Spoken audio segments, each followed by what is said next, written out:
Hey guys, today I want to talk about how I became a conscious eater, or how I went vegan. I was vegetarian for quite some time, and November of 2018 I decided to go vegan. And I want to share with you guys my story, and I also want to give you guys about 5 tips that worked for me, and it was very simple. Once you get in a habit, it's very easy. You can do it, and I definitely think it's a process for some people. Some people cannot go vegan overnight, and I was one of those people. I had to go through the process to go vegan, so I want to share that with you guys. So basically, just to go back at the very beginning, December of 2004, I was at work. I was approached by a vegan girl. We worked for the same company, but different department. So she actually was a very cool girl. She was originally from Colorado, and unfortunately I don't remember her name. She was vegan, and she basically gave me like a little lecture about vegan, but she did it with a smile in a really nice way, and it really affected me. And then I think after our conversation later that afternoon, she forwarded me a video of KFC and how the chickens were treated. So now, mind you, I didn't know anything about veganism. I didn't know anything about how the animals were treated at that time. I was unfortunately very ignorant. I was just bawling. I mean, I was at work and I tried very hard not to cry too hard, but I was incredibly touched by the whole thing. And I saw something about Pamela Anderson and how she was a PETA speaker, and I don't belong to any groups, by the way. So I was really touched by that, and I decided to go pescatarian first for about a month, and then I went vegetarian. So unfortunately I was still doing yogurt and cheeses a little bit, not so much milk in my coffee. I never liked that, but I was still doing like eggs and dairy, if you will. So by 2005 I was full-blown vegetarian, and my partner at that time that I was with, we were actually living together, so he actually started cooking a lot of vegetarian dishes. So it was really good. It worked out almost like really well. As a matter of fact, we went on YouTube and watched some videos on how the animals were treated, and yeah, we were almost kind of on the same page, except that he was still consuming fish. So I would say he was more pescatarian. But the cool thing is, because he was such a good cook, he would prepare me vegetarian dishes, and it was like awesome. So I think our relationship ended around 2009. After the breakup, I decided to go vegan. Okay, that's it. I'm not gonna consume dairy, and I stopped consuming eggs. The only thing is, so I went vegan 2009 all the way till 2011. So for about a year, I was okay. I would say about a year and a half into it, I started to feel very weak and lethargic, and I was very tired, and my skin was looking bad.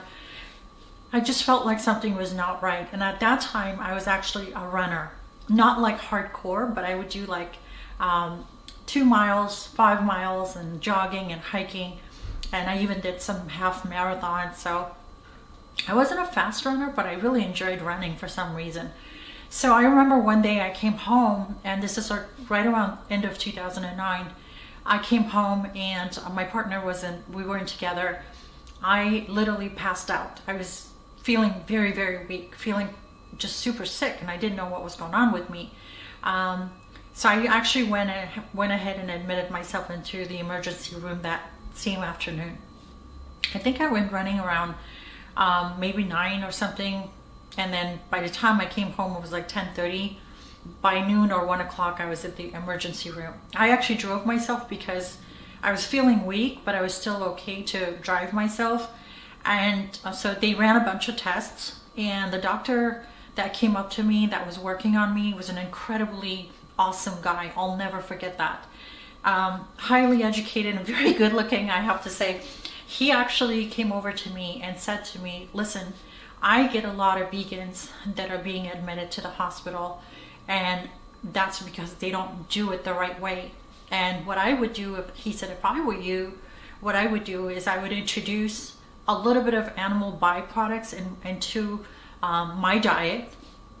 He said I would probably add like a really high quality Alaskan salmon, and maybe eggs and some really good high quality cheese, aged, and plain yogurt that it's organic. And what you want to do is do that for a little bit of time just to see how you feel. Because once he ran the tests and came back to me and he said that my thyroid was elevated, and it was, they go, I think, stage from 1 to 5 or something, and mine was 3.5, so it was very high. And he said, that's why you feel really tired. And I actually, I do feel bad for saying this, but I took his advice. And so when I came home that day, and I think the next day I went grocery shopping, and I added animal products in my diet. And I'm not proud of it, but I had to do it just to kind of get my health back in order. And then I think I was pescatarian for a little bit. And then 2011, 2012, 13, 14, 15, 16, 17, 18, I was vegetarian. So during this time, I was consuming a lot of genetically modified, like fake imitation meats and burgers. And I was doing a lot of GMO stuff without even knowing it. I don't think 100%, because I was still doing some organic. But because I'm not a good cook, I was just really hooked on these imitation meats, which is just basically, it's a fake meat. It's been flavored, so there's a lot of sodium and salt in it. So it just really elevated everything. My blood pressure, I became almost pre-diabetic. It was really, really bad. So I became very unhealthy. Once my health was kind of back in order, November of 2018, I decided, you know what, I can go vegan now, because I did my research and figured out what was going on. I wasn't eating enough greens. I was unfortunately consuming way too much kind of like, imitation meats, a lot of fake burgers and stuff. So when I went vegan November of 2018, I have to say it was a little bit easier for me. So it's been a little bit over a year now. It was a little bit easier because what I did is, for me, this is what worked for me. I would basically, first thing in the morning, I would have a green smoothie. So basically, before I have coffee, because I'm a huge coffee drinker, but I also changed my coffee into, I would always have organic coffee, but I never kind of did my coffee bulletproof. But honestly, it made a huge difference in my life.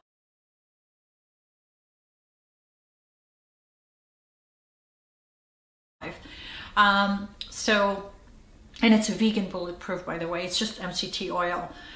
So what happened was, with the green smoothie, I would start, I do it with chia seed, flaxseed, a little bit of maca powder, blueberries, all organic, frozen kale, nutritional yeast, and with like I usually squeeze half a lemon or a whole lemon in it. And sometimes I put a little bit of like coconut milk in there and just kind of blend it. And I have that first thing in the morning. I maybe have all of it or half of it, depending on how my appetite is that morning. And then after that, I drink my bulletproof coffee, which is organic coffee just from Trader Joe's. And then I put MCT oil in it, organic MCT oil with a little bit of cinnamon. And so that really helped me out. And also for lunch, I try to do a pretty nice sized salad for lunch. I don't snack in between, because I usually have a big dinner. And that's another thing that really helped me, was I didn't, instead of like shortchanging myself for not eating, I instead added like quite a bit of food to my, I don't want to call it diet, so it becomes a lifestyle. So I eat a lot, but I don't snack in between. So I have a really nice breakfast, a lunch, and then dinner, and I try not to snack in between. Lunch, I usually stay with salads, Trader Joe's, or I make my own depending on the day. For dinners, I love like a vegan tacos. I love rice and beans. I still like rice and beans. I just do brown rice. And I don't do it all the time because I want to make sure it doesn't raise my blood sugar. I love Beyond Burger meat. I don't know why, but I still like those. They seem to be okay with me. So I make like these amazing vegan burgers that they almost look unreal. They almost look like there's meat in there. It's crazy. I love some of the Indian stuff, the dal and curry and a little bit of rice. I still like that. During winter, I'm in California right now, so it is winter time. I love soups. I have a crock pot and I make these amazing vegan soups. I mean, from vegetarian to chili. You can just get creative with it. You can go online, look up a recipe, and if there's something you don't like, you can substitute that with your favorite ingredient, and they just come out really, really nice. So in the wintertime, I love that soup because it's kind of hard to eat salad too much. So that's what worked for me. But I just want to share something with you guys, and I hope that vegan people don't get mad at me for saying this, because for me personally, going vegan was a process, and I truly believe that veganism is not for everybody. And the reason I say this, because hear me out for a moment. Like, for example, my mom was type 2 diabetes. She had type 2 diabetes. And I remember, this was many, many years ago when I was vegetarian. I went to her house and I tried to kind of educate her about not consuming animals and kind of, try to enlighten her with what goes on. And she was very actually open about it. And so I went through her refrigerator and replaced some things and removed some things. But what happened was, within a few weeks, she called me and she was like, honey, I'm trying this vegetarian stuff, and I tried it. But what happened with her was it was raising her blood sugar. I definitely think that going vegan is a process, or becoming vegetarian is a process for some people. Some people do it for weight loss. Some people do it for religious reasons. Some people just do it for ethical treatment of animals. And for me, I definitely think it was both. Number one was because I knew I wasn't harming animals. Number two, I definitely lost some weight, and I have a before and after picture that I'm going to post.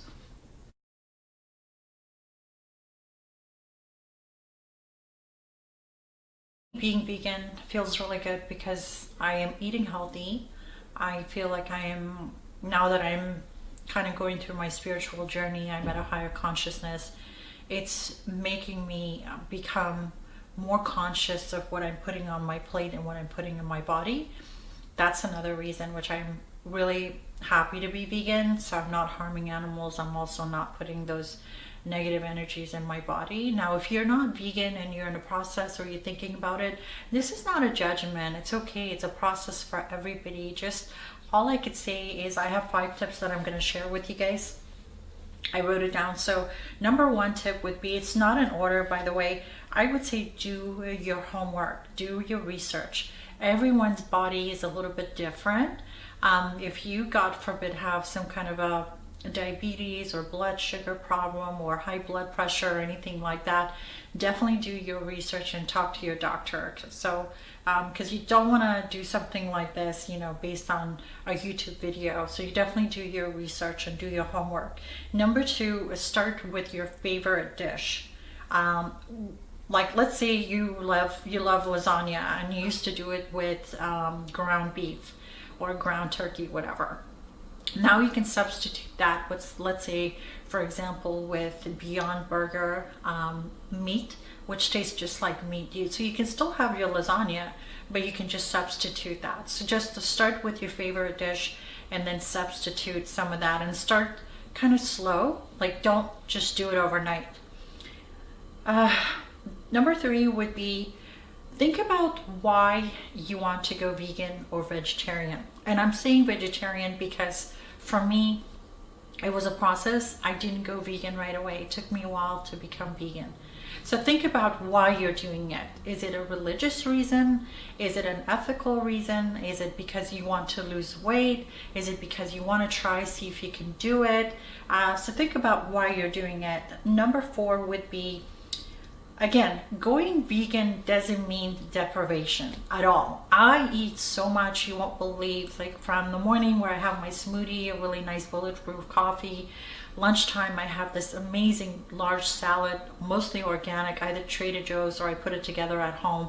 For dinner, there's hummus, there's vegan tacos, there's rice and beans and rice and curry, and all these amazing Indian and ethnic foods that are vegan. It's so delicious. Lots of plant-based. I mean, you can always add hummus, and I just put around, like, I buy organic cucumbers and I kind of munch on those once in a while like a snack. I don't do carrots. So there's so much to eat. There's so much to do. If you go to Whole Foods or Sprouts or Trader Joe's, they have really good options. So you can do that. The other thing that you want to do is you're not going to like every vegan dishes or vegan products, and that's okay.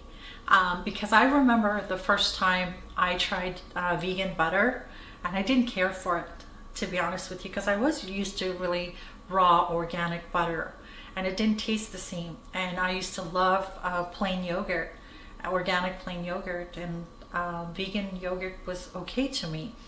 And it's okay. It's okay for a while. If there's certain things that you don't like, just let yourself experience, just kind of go back to whatever you were trying before and then slowly substitute that. And those are my 5 tips that worked for me, and I hope that helped you. And thank you so much, you guys, for watching this video. I appreciate it if you could subscribe. Bye.